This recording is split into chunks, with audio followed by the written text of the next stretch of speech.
Or thanks so much for tuning in for another episode, guys. And if you are new to the channel, if you could please do us a quick favor, hit that subscribe button, hit the like button, leave a comment down below, let us know what you think of this rye, and we'll get the continuation of the conversation going at the Whiskey Explorer.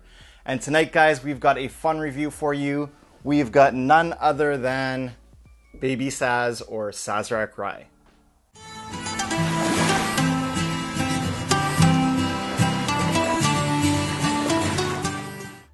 Alright guys, so the Baby Saz is sort of the colloquial name for this product coming out of Buffalo Trace.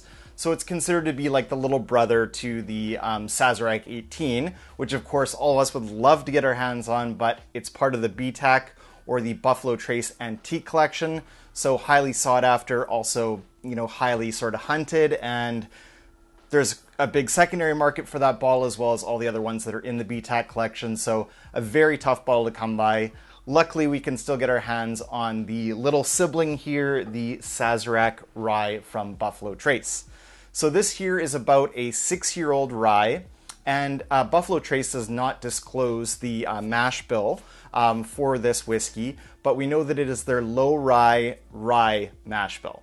So yeah, I don't know exactly what the composition of this one is here, guys, but let's get into the review of this one here. I will show you guys some of this fantastic looking bottle in the B-roll. It's kind of like, in my opinion, one of the best looking available bottles out there. Of course, there are even more attractive bottles, such as the Old Fitzgerald that I really like.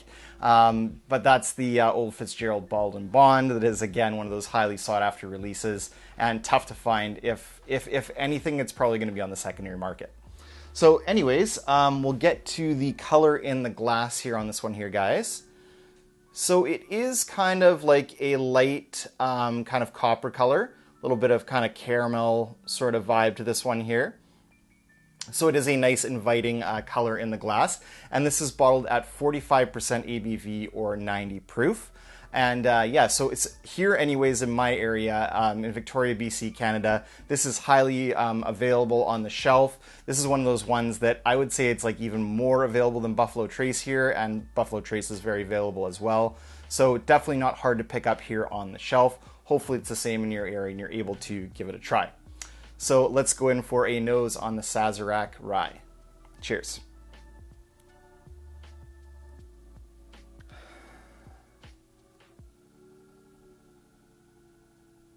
Definitely a very sweet, inviting, kind of desserty rye nose on this one.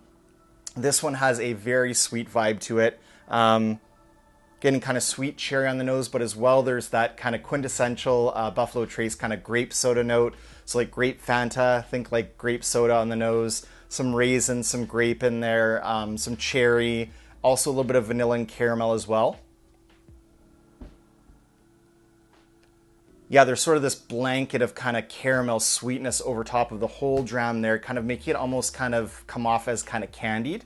Definitely a very nice and inviting nose. There is also a nice herbal rye quality coming in there. That's at the kind of very tail end of the nose on this one. So it's not like predominantly herbal, but there is that herbaceous note to kind of the finish on the nose, I would say there. So kind of hearkening some baking spices as well. Some nice cinnamon, some cloves, some raisin. And definitely that grape soda note is very predominant. Grape soda mixed in with like some deep dark kind of cherry notes and some vanilla kind of rounding that out. A very sweet, very nice, inviting kind of dessert nose to this one, guys. So let's go in for a taste. Cheers.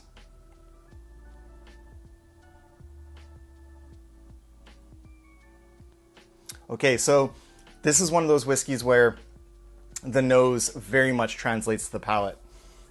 The overwhelming note here I'm getting is just that very kind of nice grape soda note.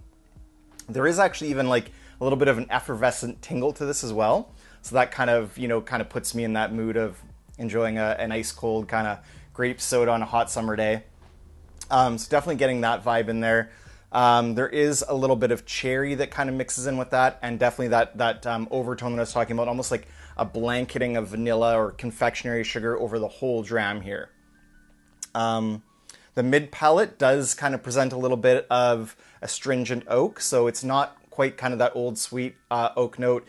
It's more drying on the palate, a little bit more astringent. And I would say overall, the only kind of complaint that I have on this one is that the palate is rather thin. So when you drink it, it kind of immediately has this thin, almost kind of watery feel to the palate. So there's not very much in terms of a body here. It's not very coating on the palate. And unfortunately, that kind of leads to quite a short finish, which is the other kind of downfall of this dram. So really nice flavors are presented. So you get that nice kind of grape soda note. You get the deep dark cherry note, that vanilla kind of overlay that envelops the dram. And then mid palate is a little bit more of the kind of stringent kind of drying oak. And then there's also like some spices in there. So definitely mostly this is baking spices. So think cinnamon, nutmeg, and clove kind of all mixed in there. That's sort of the palate and the finish. But as I had mentioned before, the palate does go quickly. I mean, we can't expect too much out of a 6-year rye that's bottled at 45%.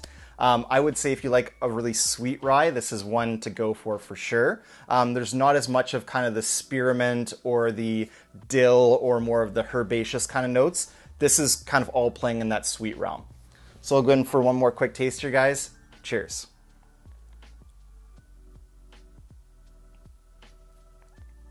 Yeah, very grape forward, raisin forward on the palate. I could almost be kind of convinced there's a little bit of a wine note in there, like a dry red wine almost. Grapey, raisiny, definitely some vanilla sweetness. There is a really kind of, that I get really kind of close to the front of the palate, but more sort of situated in the mid palate. There is this kind of spiky, I don't know if it's a rye note, but I think it's more, for me, it's more like an astringent oak note. So that kind of spikes up a little bit. That kind of plays in with those rye spices, kind of giving you a spicy mid palate with cinnamon and clove. I guess this isn't quite a short finish. It's more of a short to medium finish. Again, that's sort of where I think this one kind of falls down a bit. If this had been bottled at 50%, I think we'd be talking about a different story here, and it would present a really nice kind of finishing experience. But this does fall off a bit of that cliff. You are left with a nice kind of herbaceous rye note, and then some vanilla, some overall sweetness, some cherry coming back in. So it's a pleasant finish. I just wish it lasted longer. All right, guys, and this bottle here in our market runs about $55, $56 Canadian, and I think it can be had in the States for about 27, 28 American. So it's definitely an affordable rye, and I think for this one, this might be kind of right up the alley of a daily drinker rye. It's not too expensive. It's not going to totally break the bank, but it's definitely pleasant to enjoy. All right, guys, so thanks so much for joining me for another episode. Until next time, may your cells be full and your drams be fuller. Cheers.